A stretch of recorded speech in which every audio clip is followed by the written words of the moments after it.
Kumsi benta ban pun kre lupa ya ka jingpli ya ki jaka puli na ka benta ki kena school ki pakham he kelas kata na do kelas 9 hado kelas 12 ka sarkar jilla lemba katanat puli puthi kala batha badai ban weng no lut ya ki jaka shong kerpang ne quarantine center na ki jaka puli hapo khat santerik mentau benai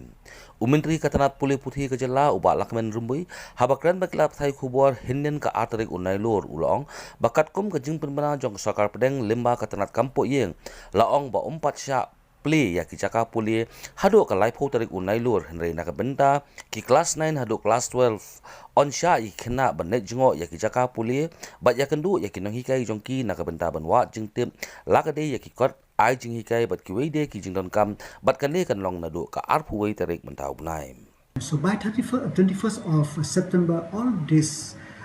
syllabus, what they will do, for the board exam, what they will study and what they will not, we will supply to all the school concerns so that the student, as they go, class 9, class 10 or even 12, when they go to the school, they will know which topic will read, which topic will come for exam in their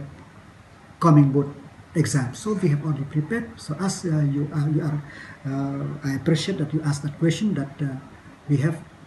taken decision. Number one, schools or college, if there is any quarantine center is there, should be vacated on or before the 15th of September, and on 21st, when the teachers or the student visit the school, they will know what is the roadmap ahead.